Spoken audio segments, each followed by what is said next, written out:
I mean, some of these guys really take ownership and pride in what they do, and that's a big part too. I think of just being a good technician, but just good at any job.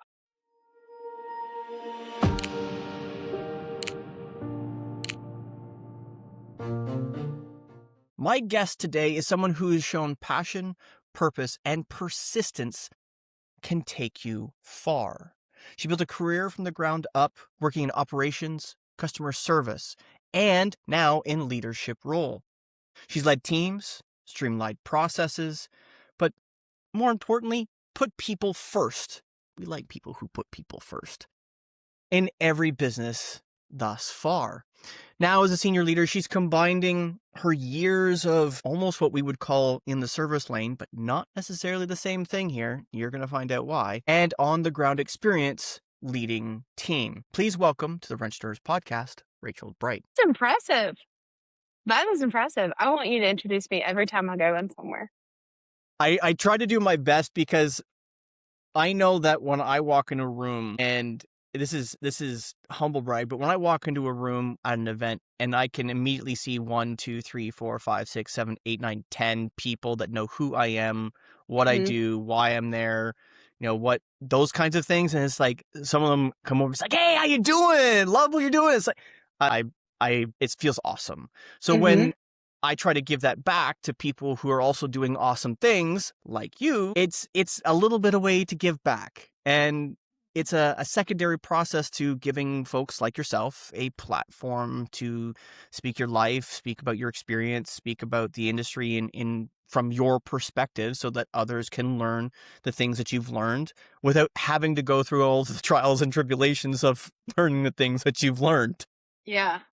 Yeah. That's awesome. Yeah, that was good. Good job. Awesome. So to that point, let's get right into this, Racheal, because there's going to be folks out there who don't know who you are, don't know what you do, don't know what you represent.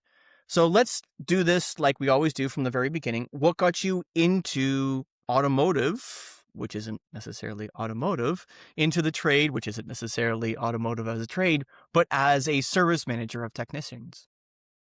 Purely by accident. I was 21 working as a property manager for a really small and old apartment complex. And just looking for something, this is my first full time job. So I was just looking for something else, something closer to home, something a little bit safer than the apartment complex because I was the only person there all the time. And a family friend said, hey, he worked at this equipment company. He said, we're looking for a service. At the time, they were called admins, just dispatchers, basically. We're looking for this. Would you be interested in applying? So I read the job description and I knew 4 words out of the whole job description. They were customer service and work orders. And I was like, well, I have customer service because I worked at a hotel or front desk at a hotel.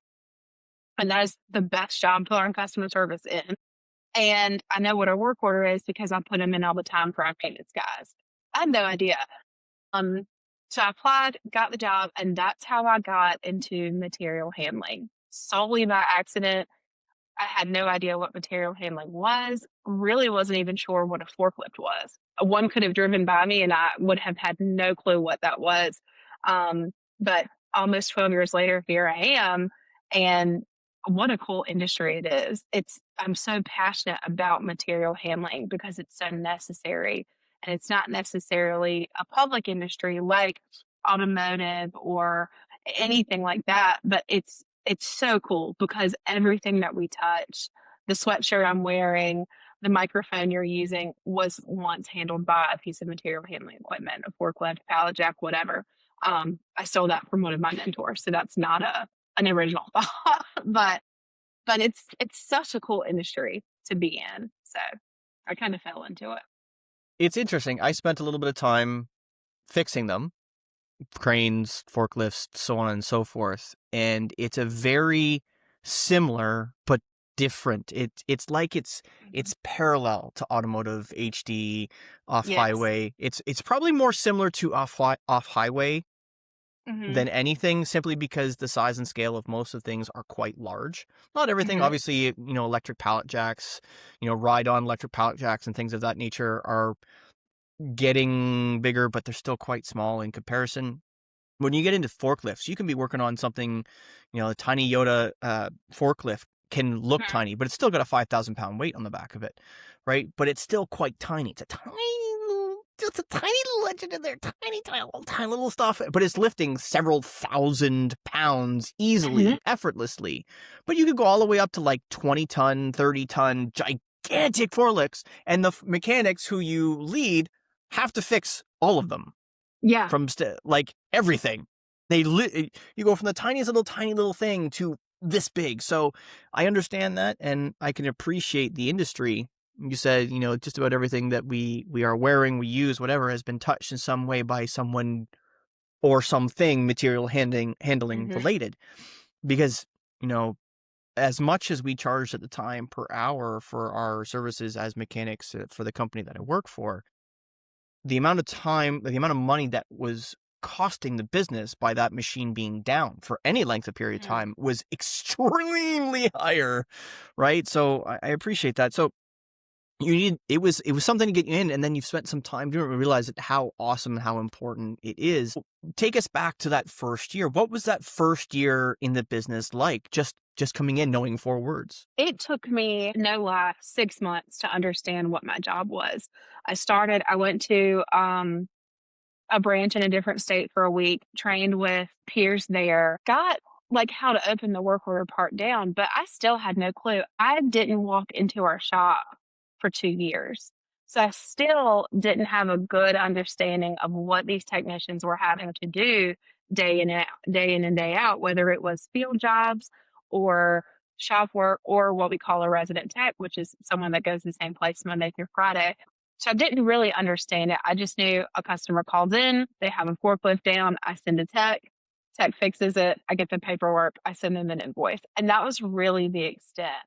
It wasn't until our company acquired 3 other dealerships and we went through a really, really large acquisition and I got moved to a larger branch, did I start to kind of put the pieces together and realize how difficult this work is. And the technicians, they make it look so easy. I mean, I've got some people on my team that I can tell them a model of a lift and they can remember, oh, well, in 1995, they put these engines in and it had this little piece. And I'm like, how do you remember that stuff?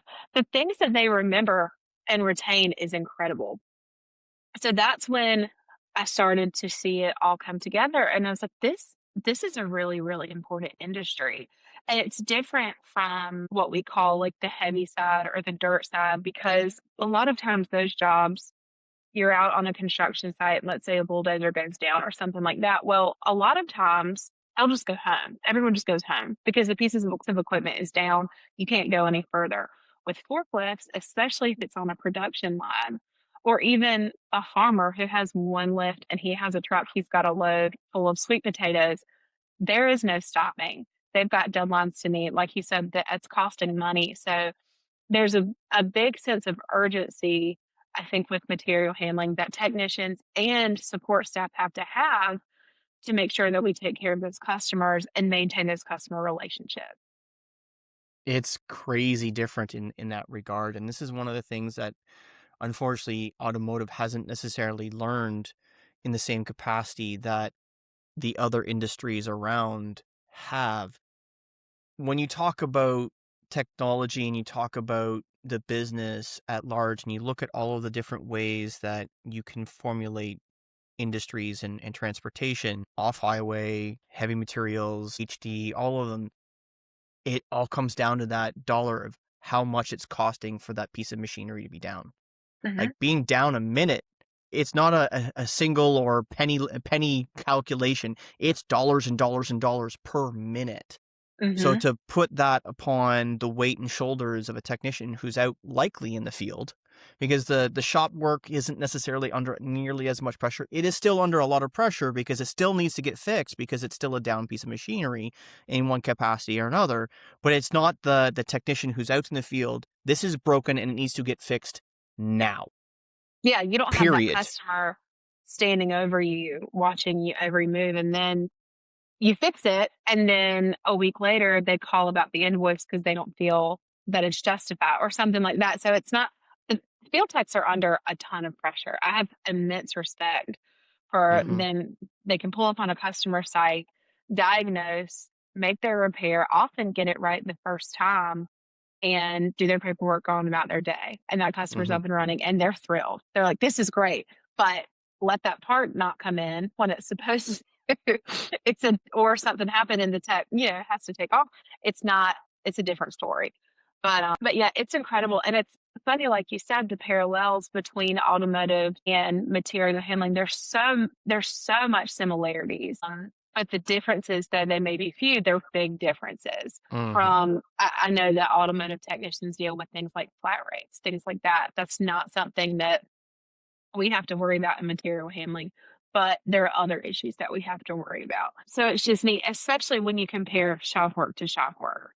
That's that when I first became a field service supervisor before I was a service manager, that was one of the hardest things to tackle was how do we make our shop more productive? How do we prioritize our shop jobs? Because we had like a crazy average of how long a forklift would be in our shop. I mean, it was something like 60 days. I mean, that's insane for a customer to bring a lift to us. It's here for an average of 2 months before they get it back. I could have had a rental in that time, and so that's costing them even more money. So we got it down to about 3 weeks. That's crazy. That's That crazy. and these shop jobs are often just large jobs that can't be done in the field. So that's different from automotive where we're not pulling engines in the field. I don't like to remove counterweights in the field just for safety reasons. A lot of times, even though the shop job may be more expensive, it's faster because we have more equipment at the shop.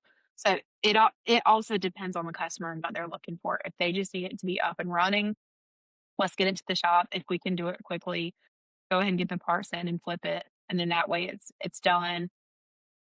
But if they're trying to cut costs and they can stand to wait a week or so, then we'll just send a field tech. So, but yeah, that's actually what I think that's actually how I found you on LinkedIn. I was trying to figure out what can we do in the shop to make this stuff run a little bit smoother to where we're really giving it the attention that it needed down from the advisors to maybe the CSRs, customer service reps that are quoting these jobs.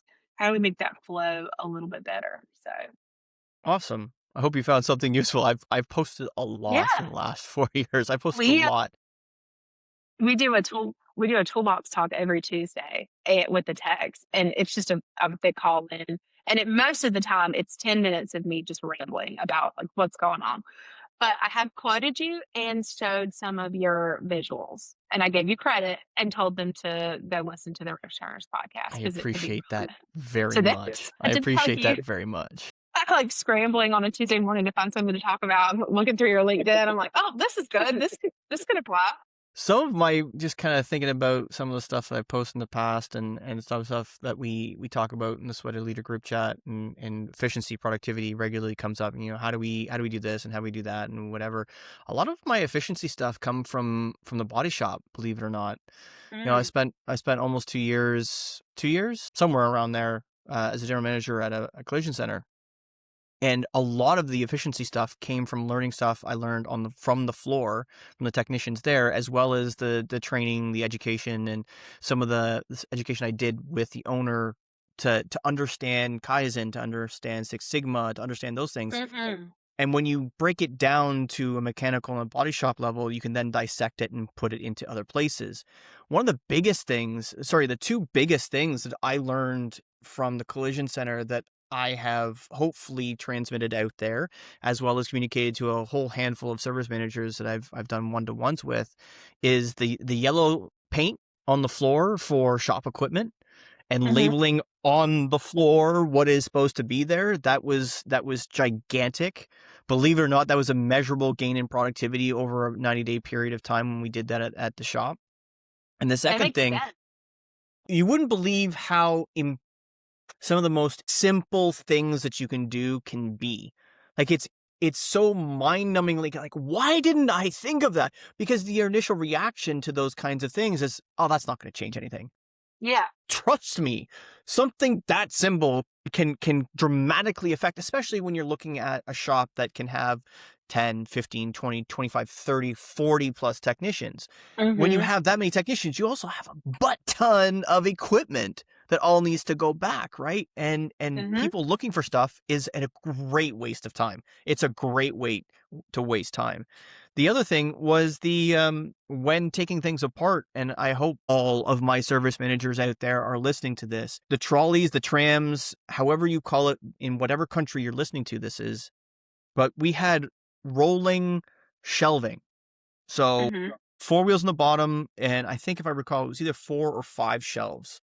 So when mechanical side would take apart a car to get pulled or fixed or replaced or whatever, before it would go into repair for body, it would go on these rolling shelves.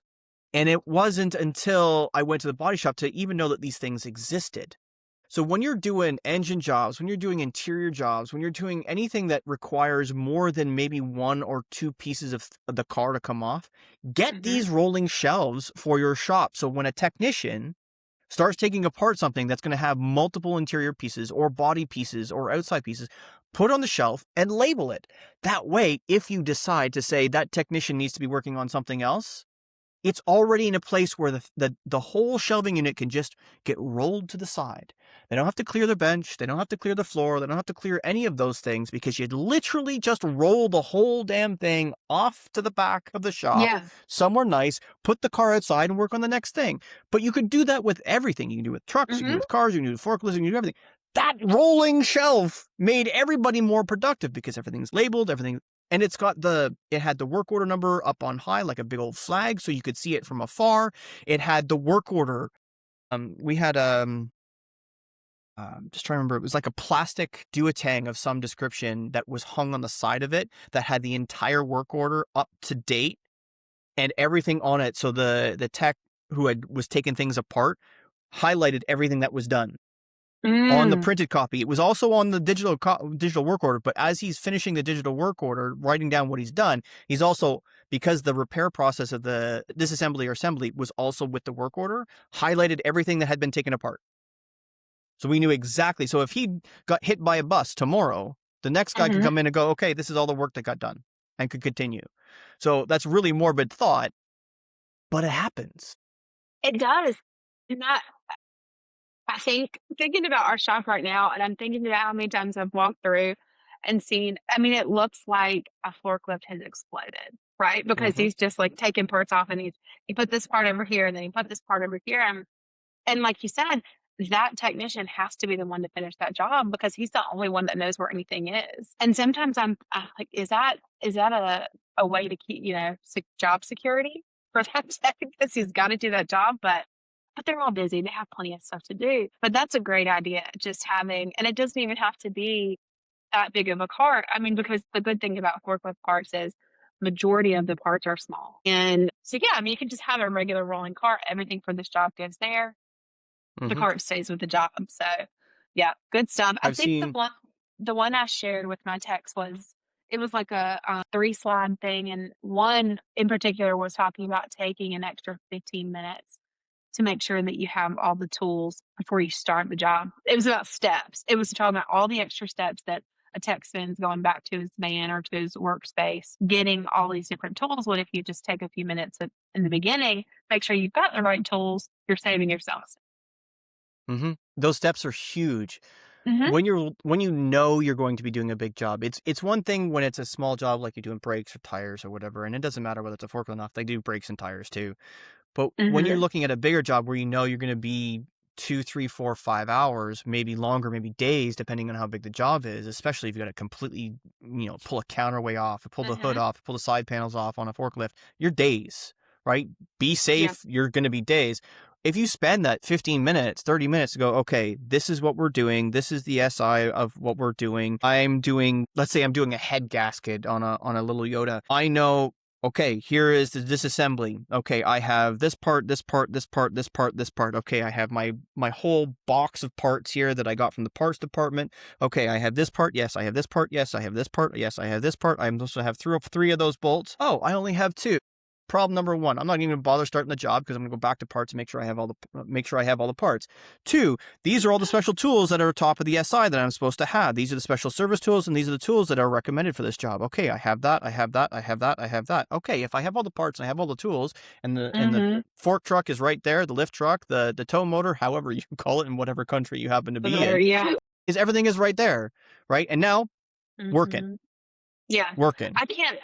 There have been so many times where we've gotten a call, "Hey, I've got this truck torn completely down and I'm missing this seal." So Mm-hmm. now the customer's down, and not to mention the customer's 2 hours away, but now we gotta Mm-hmm. order additional parts, explain to him why. Pray to God he doesn't want a rental in its place because it's Mm-hmm. really not his fault. So it's yeah, trying to explain, I think, sometimes, and not just to newer ones, older techs, more experienced techs, we like to say, they can get into some bad habits sometimes too, and you can still teach old dogs new tricks. So, Complacency but is a killer of efficiency, right? Complacency is a yes, biggest killer of efficiency because it doesn't matter whether it's a young or inexperienced tech or an old or experienced tech. Complacency yeah, kills all kinds of efficiency, and as long as we're hmm diligent with some of those things in process, it's one of those things where especially in a body shop where we're so reliant on the efficiency through each department because you can exponentially make more money in a collision center the more efficient you are. It's not just a little hmm bit more profit, it's exponentially more profit. For example, if you've got and this is going back from experience, and it's going to be a little bit muddy, folks, because we're now going back a ways here, so forgive me. But in the body shop, the same thing, think about efficiency in a body shop. You're talking about a series of steps that has to happen for the car to be completely repaired. You have tear down, you have an assessment of the actual damage once the vehicle is completely torn down. You may now have to also do body correction in some way that you hadn't initially prepared for. So you got to hmm resubmit for an estimate. Then you actually have to repair it. Now that's being repaired. Do you have body panels that are being replaced or repaired or refinished in some capacity? Yes. Okay. So the flow is day one, which is technically 3.3 hours for those who didn't know. A day considered by most insurance companies and collision centers is 3.3 hours, which means 3 days is actually 9.9, not 4, not 10. It matters. So you now got all these pieces being disassembled. You have all these pieces being reassembled or repaired in some fashion. But the goal is that by the time all those things are done, the car has to be prepped for paint. You don't want to have 2, 3, 4 paint cycles for one car. You want to try to have hmm one paint cycle for a car. Or better yet, this is where the really big efficiency comes into play. And this is where the cash practice side of collision center stuff comes into.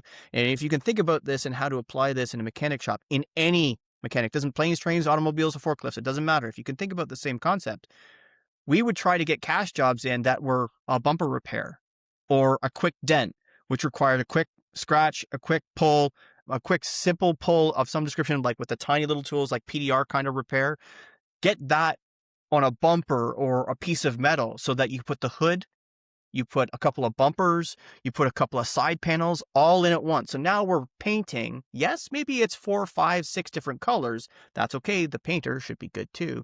This is why painters are prima donnas. But if you can get 4, 5, 6, 7 jobs in a paint booth all at the same time, getting sprayed all at once, your efficiency skyrockets because you're charging the same amount of time per hour for the technician that's painting, hmm right? And once it starts going back together, now you have 7 or 8 jobs all to be put back together at the same time. You can now bob and weave how those things go back together. So now instead of finishing one, you're finishing 5, 6, 7, 8, 9, 10 all at the same time. You can think the difference between one and finishing even 5 at the same time, how much more you can make. That's the body shop side of things. But if you can bring that thought and that energy into your shop in some capacity, how do we do this and then this and then this and then this and then this?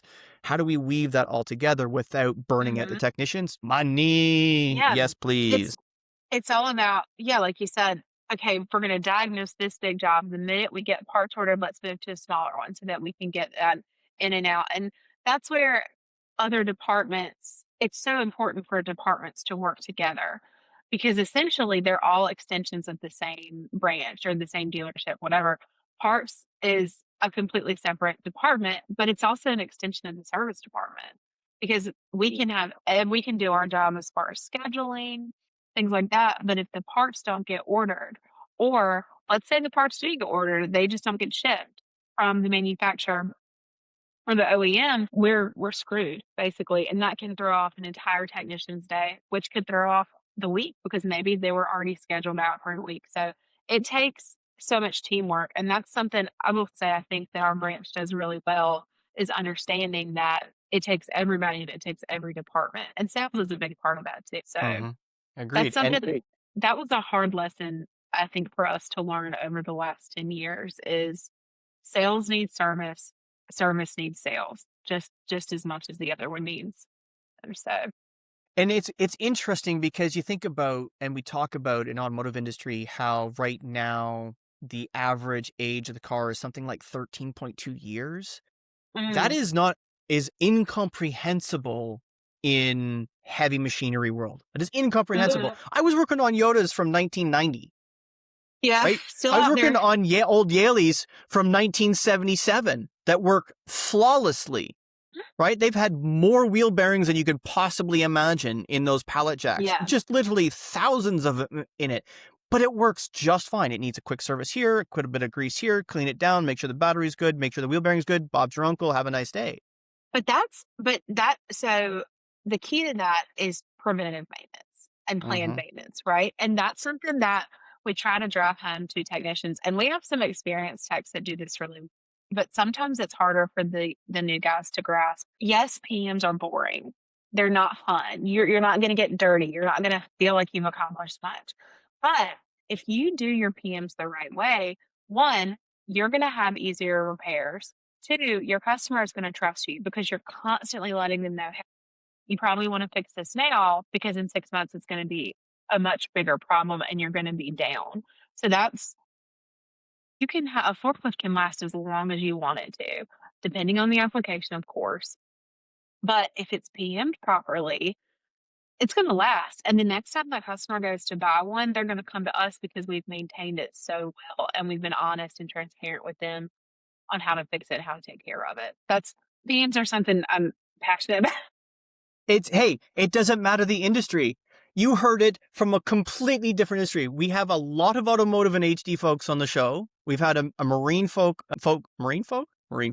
marine folk on the show recently. Boring stuff makes us the money. The Mhm. boring stuff makes us the money. It gets us the initial because we're doing the stuff to maintain the vehicle, whatever it happens to be, but also then builds trust. What I've been talking about for the last 3.5, almost 4 years is trust and accountability.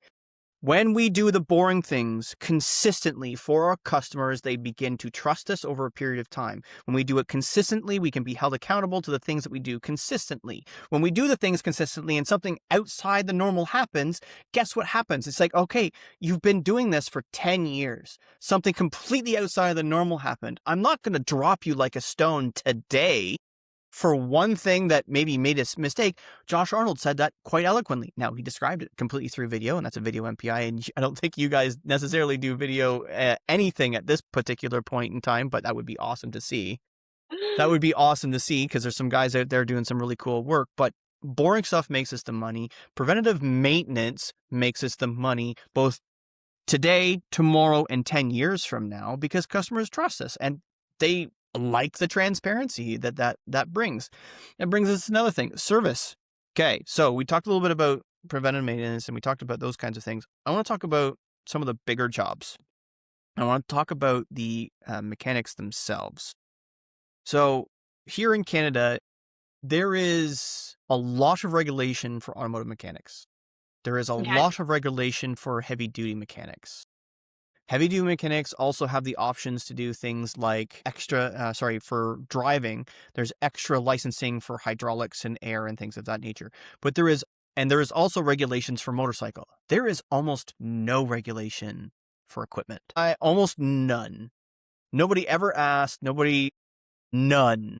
So I could be in the middle of a very large manufacturing facility that has 50 forklifts, and I could have literally walked in there with tools and say, hey, I can fix stuff, which makes no sense to me because in my experience, even the short time that I did it, I could die faster as a mechanic in there than I could in any other thing that I fixed.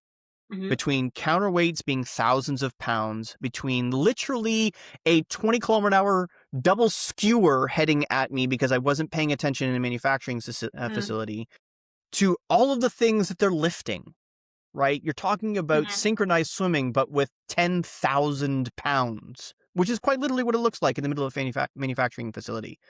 So I want to understand what it's like in the States in terms of cultivating technicians, teaching them what courses or education do they have for material handling equipment like forklifts and cranes and things of that nature. Mhm. What does that look like, especially from your point of view now after almost 10 years, more than 10 years? Yeah. Well, there's not from a public standpoint, as far as like community colleges and things like that, there's not a ton. In the States, when you hear of like trade schools, a lot of times they're auto mechanics, they're electricians, things like that. Very rarely do you find any community college or even like high school programs that are focused on the material handling industry, which is crazy to me. So a lot of times we're either going after automotive students. The community college that is in the same town as our dealership, they have a great automotive program. Their students have been really successful. Sometimes those students graduate that program, they go to work in a dealership or a body shop or something, and it's just not what they thought it was going to be. A lot of times, those people make ideal material handling candidates and technicians. We have one that I'm thinking of specifically right now. He's been with us, I think, for almost 5 years. Came almost straight out of that automotive program. And man, he is fantastic. I mean, it was like we plugged him into this industry and he just ran with it. So those automotive students make really great candidates. As far as training, though, you're going to have to get that from the company that you're working with and you're going to hope that they have a really good and robust training program.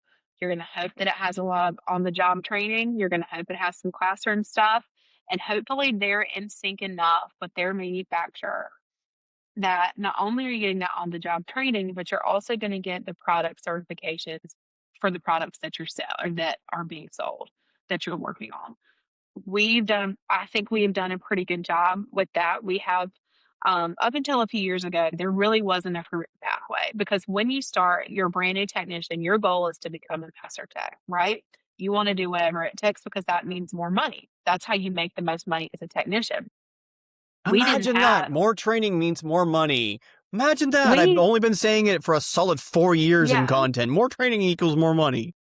there was no pathway. Like, there was nothing I could sit there with the technician and say, "Okay, if you wanna be a master technician, this is what you need to do." It was just like, you've been here for 5 years, you're about a level 3, level 4, here you go." So, a few years ago, a team worked together, they came up with something called the Tech Career Guide, and it is a pathway, it is a checklist full of, it's a mixture of online certifications, classroom training, and on the job checklists that you have to do. And it is truly a pathway to get to Master Tech. But what's so neat about this program is that it's not the same for everybody. It's completely custom based on the products that you're going to work on. Because, like we talked about earlier, material handling is everything from a manual pallet jack to a container handler at a port. Not everybody is ever going to touch every capacity or every type or model of lift. And so, what we can do is customize a particular technician's path based on the products that he's going to come in contact with. Still, I would say a 12 to 15-year time period from apprentice to master tech. But As it should be. there's As so it should much, be. yeah. I mean, there's so much to learn. Um, in that time period. Plus, you have to think we still have to make repairs. Like it's Mhm. not 12 years of training. It's we're making repairs and at the same time building our future. We're learning, we're training, spending time with a mentor, things like that. So that's probably one of the best things I think that we've done as a company was realize if we want to train these technicians and we want them to stay, we have to give them a pathway that shows this is how you become a master tech. And not everybody has to be a master tech, not everybody wants to.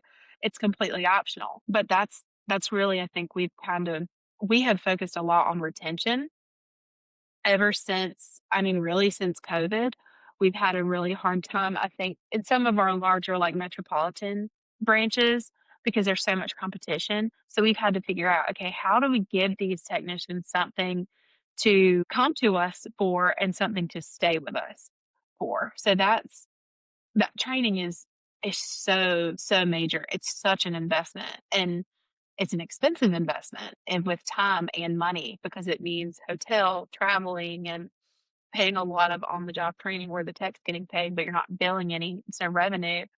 But if you can find the right people and they stick with it, it's so worth it. Mhm. That's where I am right now. I've got some great, great master techs, but in 5 years, they're not gonna be here. They've earned the right to retire. And so now I'm like, all right, we gotta step it up and get and start leveling up some of our existing technicians and pouring into them as much as we possibly can. Yeah, because that once they're gone, unfortunately, and the challenge Yeah. that we see is from a leadership, a shop floor leadership, the foreman, which is why I've been pushing the shop foreman narrative as much as I have for the last 4 years, Mhm. is that that person that fulfills that role, you're only going to have one per shop, right? The other 4 or 5 that are in your shop right now that might meet that criteria are going to retire, or they're going to be like, I'm broken. I can't do this anymore. It's time for me to Yeah. do something that is desk related. And there's only going to be so many spots for them as well. Right. Mhm. So, and they're not necessarily the kind of people that you want to lead either. They could be an absolute Yeah. epic master tech, but they could be perhaps not the greatest leader you've ever seen. Yeah. I Right. mean, there's a reason that they're technicians. They wanna work with their hands. A lot of them are incredibly independent, and that's what you need as a tech, but not always what you need somebody to As a sit in with leader your or somebody who is performance customer review. facing. Exactly. Exactly. Like, "Please don't talk to any more customers." Exactly. You know what? And that's okay because one of the challenges that I've heard the last couple of years is, there's no career path for me, or there's no this for Mhm. me, or there's no this for me. Well, it's the path is as big and as long as you and as wide as you want to make it. It's up to you. Absolutely. There are companies, there are businesses, there are OEMs, there are leaders such as Rachel that are trying to push the basic boring stuff that makes everybody money, which means if the company's making money, you can make a good wage as well. But more importantly, they're pushing, okay, we want you to be here. What can we do to make sure that you're happy here? What can we make sure that you have a future here? That training, that 5, 10, 15 years worth of training that they are pouring into you are reasons to stay. There are very few places out in the world that are ever going to put the amount of time, energy, and effort into you as a mechanic like this sounds like it is. You Mhm. go to any job out in the real world after going to university or college or whatever it is, and then say, hey, I've been to college for 4 years. I'm now been on the job for 2 years. I need you to pay for more training, and see how many of them pay for more training or education. Yeah. Very few. Now we're Yeah. talking about 10 or 15 years of it. That's thousands and thousands and thousands of dollars. In our sweaty leader group chat, the boys are constantly, and the girls, are talking about their training budgets. The service managers, the shop foremen, talking about how much they spend on a monthly basis on training for technicians. It is Mhm. exceptionally expensive to get you Yeah. folks trained. And that's not something that we necessarily talk about enough. Understanding and being grateful that those opportunities exist for training because it's thousands of dollars. You think about the concept that I need to get paid this. I need to make this much money. I need to get paid this. I need to get, okay. I understand that. And I see your track record, and I really appreciate the track record and the notes and this and that. But if you want to make this much money here, these are the things that you need to do. Well, I don't want to do Mhm. training. Well, I also want to make more money than that. Well, I understand. And I appreciate that, but we need you trained with this stuff, and we're going to send you the training. We're going to pay for it. Well, I need to make more money. Well, you don't have the training. Right. And once you get the training, you're going to Right. make more money. But I Yeah. want to make more money. Please understand, folks, if that's your mindset right now, when you go away to do a training for a couple of days, that's usually somewhere in the neighborhood of $2,000 to $5,000. Mhm. One session, one. So you think about what you're taking home in a year. versus getting thousands and thousands of dollars worth of training, this is where I need you folks to really listen and be reasonable, be accountable, and be grateful, because not everybody gives those kinds of opportunities. So let's perhaps take this back a step or two. So you started and you knew 4 words, and you're now leading teams of people, it sounds like. What happened in the middle to get you to the point where you are now? Sometimes I think, who gave me this job? At some point, someone's just going to come in the office and say, "Hey, we know you've been thinking it. Just come on, let's just go. Let's go. We know you don't really know what you're doing."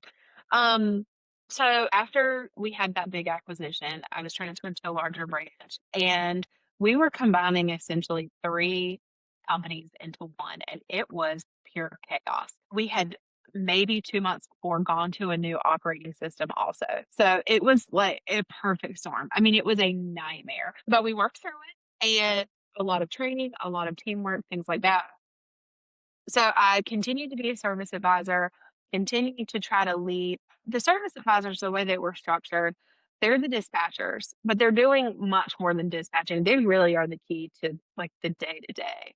The technicians don't report to them, but they're still responsible for what the technicians are doing. So they don't have to do their performance reviews, but still they're the ones that they're going to work with every day. You're going to talk to your service advisor multiple times a day. So I did that, had about 8 or 9 technicians, and we continued to grow as a branch to the point where our branch manager could not also be a service manager because that's how it was structured. You had to have a certain number of technicians before you could justify having a branch manager and then a service manager.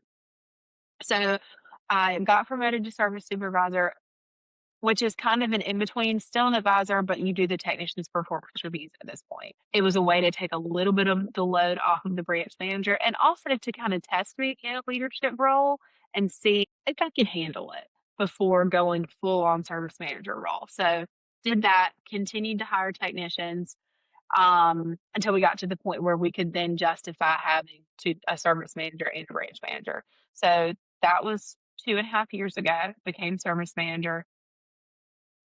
While I was a service supervisor, one thing that helped me the most, I kept a list of things that I wanted to do if I ever did become the service manager. Things that problems I saw that it wasn't no one necessarily solved. It was just no one had the time. No one had the time to devote like looking into these things, looking at reports or figuring out some of this stuff, getting an idea of what training each technician actually needed. So where we talked before, those first 6 months, I said, I want to go see every technician. I want to figure out what is hard about their job. What are the unique challenges about their customers that they have to do? Knowing I couldn't help them in a technical role, but maybe there were tools I could get for them. Maybe there was training I could get them sent to. Maybe they just needed some attention from like a mentor or something like that, and see if maybe we could improve. We're I don't know if this is an industry thing or just a company thing, but we rank them productivity. I'm sure automotive has the same thing. And see if we can maybe increase their productivity. Not even so much as like a billing goal, but just to move them forward and make them feel like they were also getting something out of the work that they were doing. So that was a big part is I just needed to understand what some of their unique challenges were and if I could help them, knowing that I couldn't turn a wrench beside them. That's interesting. That's really interesting because I'm pretty sure Mindy Williams, who's a service manager as well, basically said something similar, where she spent a lot of time when she first became a service manager trying to understand all of the things about her team. What do they need? What are they doing? What are the challenges? What are the easy things? Understanding how best to elevate them in whatever capacity that they needed to be elevated. Right? We talk about Six Sigma, and we talk about all those things, lean production, da da da da. But at the Mhm, end of the day, the two things that you can do, you can either fix the things that are broken or cut them out. mhm. And then you can and the other side of things is whatever they're doing well, double down on it. Right? Those are your 3 things that you can kind of do with any one person or process. Fix it if it's broken, or throw it away. Because for the most part, a lot of those kinds of things in terms of process, in terms of people that I've in my experience, you get the thing that they're not good at, they don't do anymore, or you Hmm. level them up so they can do it better. The flip Hmm. side is whatever they're doing really well, you try to get them to do a lot of that thing.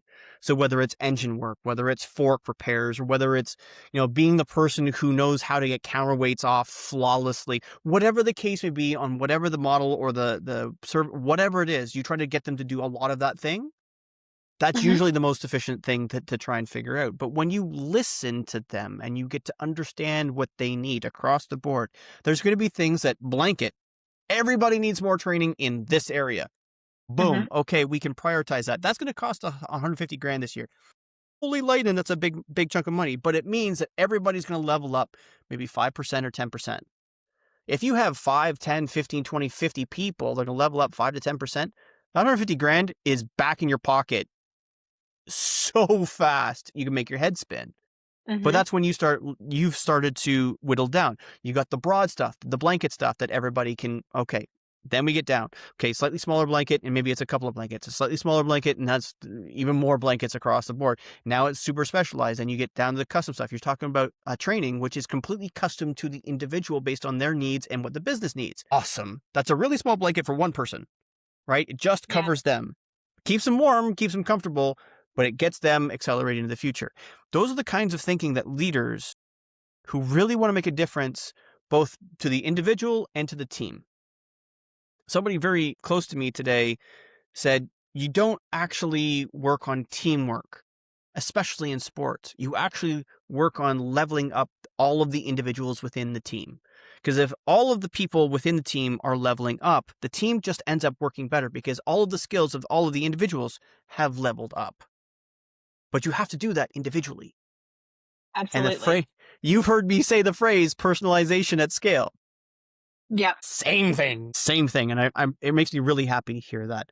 Which leads me into the last question here. The same questions I've asked just about everybody is, what's your one piece of advice to help a technician live a happier, healthier, more productive life? Two. So one, the first would be for younger technicians. The best piece of advice that I can give them, if you're green, I mean, you're coming into this not knowing anything.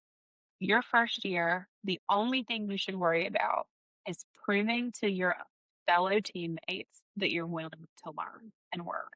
That's it. What we see a lot of times, and I give this same speech to anybody that I hire, is if you prove yourself in that first year, you find the grumpiest, oldest technician that out of the group that doesn't want to share his knowledge. He thinks he had to spend 40 years learning this stuff himself. You should have to do the same. And you prove to him that you are willing to learn and work and put in the time. He will tell you anything that you want to know. And you will have such an easier career because one, technicians talk. So that grumpy technician, he's going to make a comment the next time he sees another technician and say, "Hey, so and so, he's actually not so bad. He's pretty good." And those technicians are going to start to pour into you. And then you build a network of technicians that are experienced that you can call with anything that you need.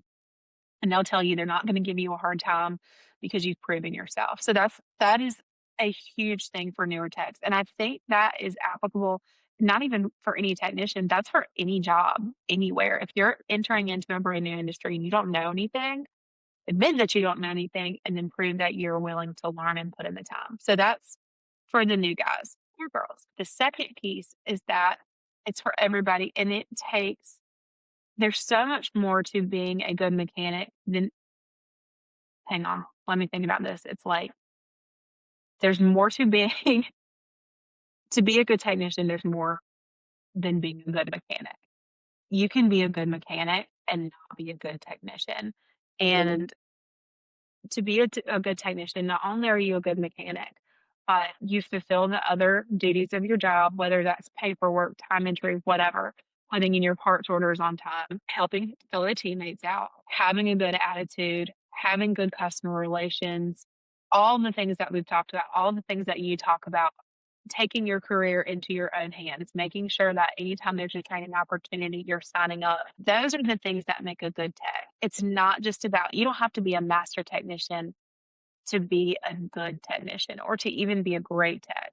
It's all about attitude and every day what you do every single day? Do you help a fellow technician?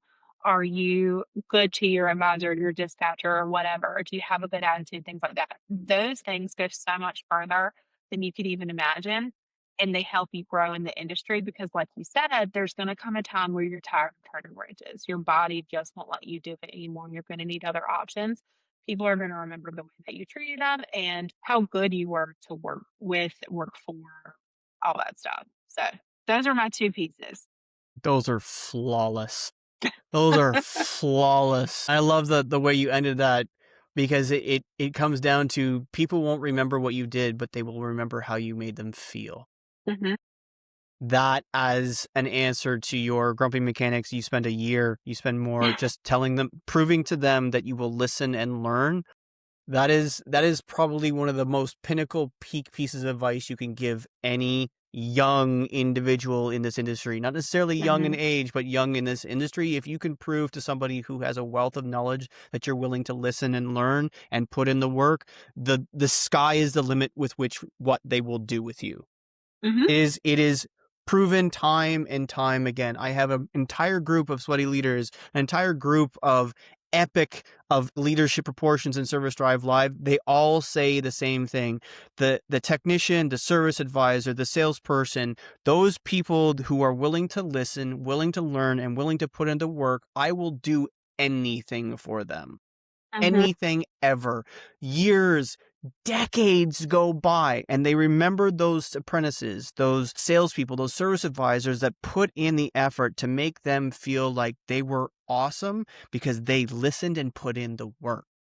We have a this. I'll let you wrap after this. But so my lead, he's actually a squad leader now, but he's my lead shop tech. He started, I think it's almost 20 years ago, and he was a baby. I mean, he came in not knowing anything, having somewhat of a mechanical mindset, but not knowing anything about forklifts.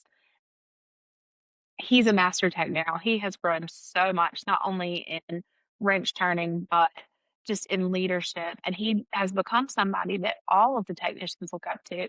And the way that the other master techs that have been doing this for 25, 30 years talk about him, it's like they raised him as their son. I mean, just because they always say this particular technician was willing, he wanted to learn, he did whatever was asked of him. He never complained, and he was just eager. He was just happy to be there. He knew that this was going to be a career and a job that he wanted to stay in for a long time, and it has rewarded him. Um, he's somebody that I rely on greatly. It's nothing for me to walk out to the shop and say, "Does this make sense? Or are we quoting this right?" So it's worth it. I mean,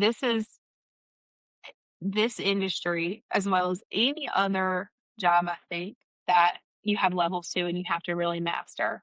It's going to take a long time, but that's why it's a career. It's worth the investment. I think it's just knowing, yes, I'm not going to be a master tech in 3 years. It's going to take me a long time, but it will be so worth it. Uh, And it opens the 100%. doors to so many other things. We've got so many avenues you can take once you have that technical knowledge.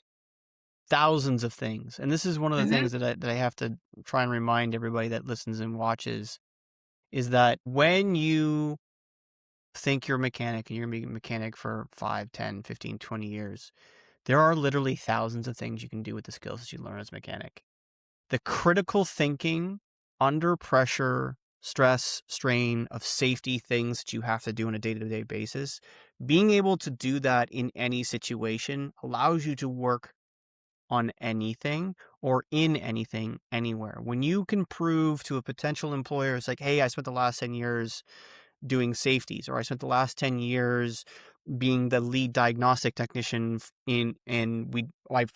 my pure focus was on EV. So I had to be safe. I had to be professional. I was working on the latest technology of everything. So I had to be current on all my education, all those kinds of things to a potential other employer. Say you get hurt and you can't turn a wrench anymore. Hmm. All of those skills transfer, all of them, right? Especially and I think field technicians have an even easier time going out into other fields and avenues because now they also have all of that customer service and the communication Hmm. skills that they've had to learn, not just a little bit, but had to Yeah, learn because they are face to face with another human being who is like, my stuff doesn't work. So they have to deal with those things, right? So I it's appreciate that very incredible. much. I mean, when I think about the things that these technicians do day out, it's really incredible, all the things that they juggle, and sometimes I get on them for doing too much. I was like, "Don't look up your parts, let the parts department do that." But that's them. I mean, some of these guys really take ownership and pride in what they do, and that's a big part too, I think, of just being a good technician, but just good at any job. I mean, knowing that there's what you're doing is impactful, I think, and it really matters, and it's helping somebody else get their job done. So, Yeah, yeah, they I'm a matter, song and team. learning that they matter, that the work that they do is really important no matter Mhm. what you're doing. It doesn't matter whether you're doing an oil change and a tiny little Yoda. It doesn't matter. The work you do matters. You matter, and we appreciate you very, very much. I think that's a great way to start closing out this episode, folks. I appreciate all of you. Racheal, thank you very, very much for sharing your story and your experiences and sharing a little bit about your industry. Hopefully there's folks out there that have taken something away from that and go, oh, I didn't know. I believe so. I hope so. There's a lot of tidbits in there. So again, folks, I hope you enjoyed the episode. I hope you hit the like button on the episode. I hope you hit the subscribe button if you haven't already done so. And let's end like we always do with a quote. It's a little bit different than normal. I don't know why this populated, but I needed to do it because it felt appropriate for the day because we're talking a little bit about leadership and more importantly, elevating the team. Where there is no guidance, a people falls, but in an abundance of counselors there is safety. Proverbs 11:14. Remember, folks, negative pushes, positive pulls, and always clean your toys before you put them away.